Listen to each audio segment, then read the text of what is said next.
So one of our big stories today is what's happening in the Northwest Province, and Mahikeng is pretty much on lockdown. And to discuss a little bit more about what's playing out, we're now joined from our Pretoria studios by political analyst Professor Lesiba Teffo. Thank you very much for joining us, Prof. A remarkable week that's been unfolding in the Northwest Province. Some of it might have been predictable, and perhaps the scale of the protests maybe not so much. But I'm left wondering, if it's about service delivery protests, this is not new. The issues on the table have been there for some time. What do you think what is the straw that's broke the camel's back this week that we're seeing such violent outpouring? The last clause is significant, but let's start at the beginning. It is not correct to want to suggest for a moment that it could not be about service delivery. It is an unfortunate statement to make, but it is very difficult not to reference Ntate Mahumapelo whenever you talk about that province. He did so much for the province. And fortunately, when my colleagues took over, instead of, at the very least they could have done, would have been to maintain the infrastructure that was there.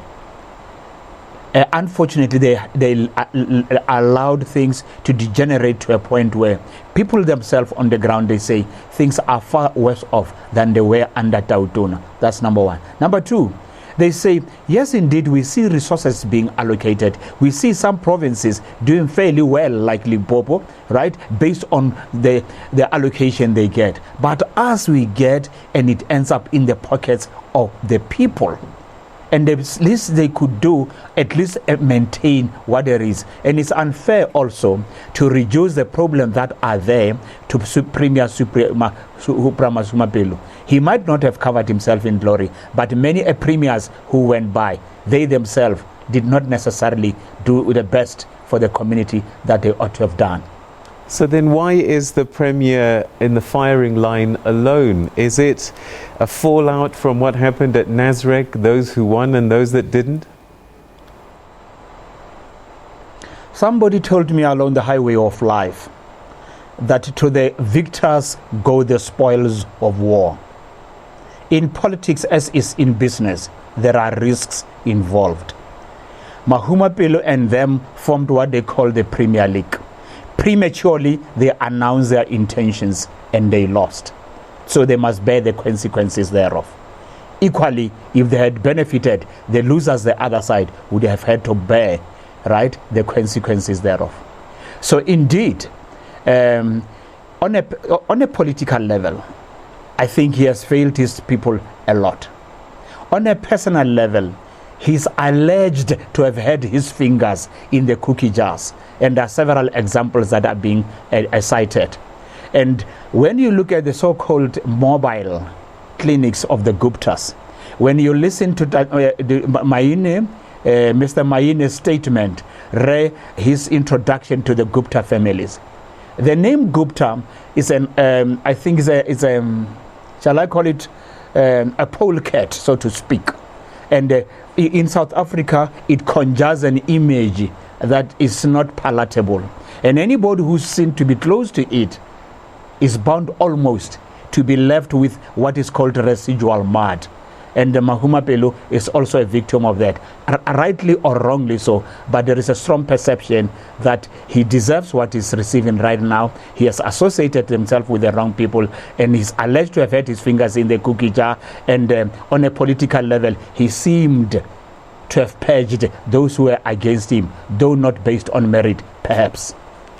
I don't know if it's possible, but perhaps you can help us try and give us a sense of just how serious this issue is, because we've seen the President come all the way from the UK from a heads of government summit, and we're seeing all of the top leadership at the national level, at the provincial level, alliance partners coming to this meeting. It points to a major problem. Just give us a sense of how serious it is and why such heavy hitters needed to come to sort this out. Look, Peter, let those who want to put a premium on the statement that the president came back because of Northwest do so. I don't buy that. Right. He was coming home. That's number one. He had to come home for the funeral tomorrow. And indeed, if he were to come back precisely because of that, then he would be setting a terrible precedent for himself. Because when the problems begin to flare up across the provinces, he will have no time to sleep. He will have to run around, for he shall have set a wrong precedent. I would urge caution to not overplay that statement, because it can come back to haunt him and those who are assisting and advising him. Yes, indeed. Look, Peter, the downfall of Thomas Taylor, Mubarak, the Arab Spring, Mugabe next door, it starts in this way. It's in a small way, and it begins to snowball. And at one stage, the ANC will have to face itself in the eye and say, do we lose the province? Do we lose the electorate because of this man? Indeed, looking at him, did he cover himself in glory, or has he brought this unto himself? But can they afford to throw him to the wolves? Because there is also a coalition of the wounded somewhere that is waiting for him. My view is they will find a political solution, and possibly by Sunday night, Ndate Mahumapelo may not be the premier anymore. And they might help him at least to tender a resignation than to be fired. But to fire him may also play into the hands of those who are looking at the situation with glee, hoping that he can be fired, and then they will embrace him. All right, you've almost preempted my next question to you is, if we have to do a scenario plan right now, because this is what the leadership has to consider. If he goes, what will happen? If he doesn't go, what will happen? And you mentioned the word precedent. And I would imagine that another premier in the Free State might be watching events playing out in the Northwest, wondering where the winds will blow if Super Mahumapelo is not premier by Monday. Look, the winds of change are blowing. You concede that. The shield that protect them is no more. And given the latest developments, I don't think they will also be emboldened to continue to align themselves with that constituency. However, I think a political solution would be in the interest of the ANC and even in the interest of Mahumapelo, that he steps down rather than to be fired, and they look for a way to accommodate him. And equally, maybe, because I'm sure the Free State is the next target, that they find a solution expeditiously, rather than for it also to be pushed by the circumstances and the foot soldiers on the ground. Because I have no doubt it is likely to go to that side. And the sooner they intervene, the better. Because, you see, this is disadvantageous for the ANC, Peter. Because we had hoped that they would be self-correcting after Nasrec. Instead, they are now dealing with internal strife, which cost them the elections in 2014, among others.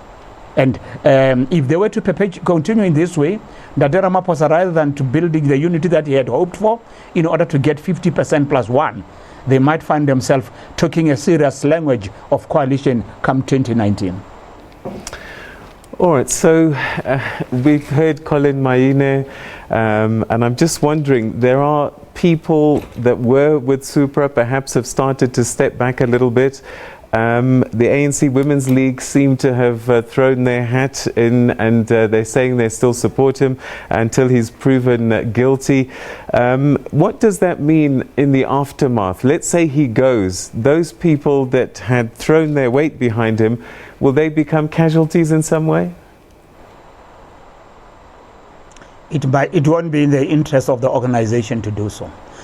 Like I'm alluding, you don't want to throw them to the wolves in cause, because there are people who are waiting for them, and there are people indeed who may be fanning this with the hope of strengthening. Remember that Ramaphosa didn't get a solid mandate, and the losers are planning and plotting. And I heard one of them say, why worry about 5 years? Just concentrate on doing what we are doing, strengthen ourselves. In 5 years we'll be back in power. So they must factor that as they do this. So it might not be prudent to kick out those that are not necessarily supporting you, but equally you may not kick them at all costs, because unprincipled solidarity is not solidarity. It will crumble at the slightest opportunity.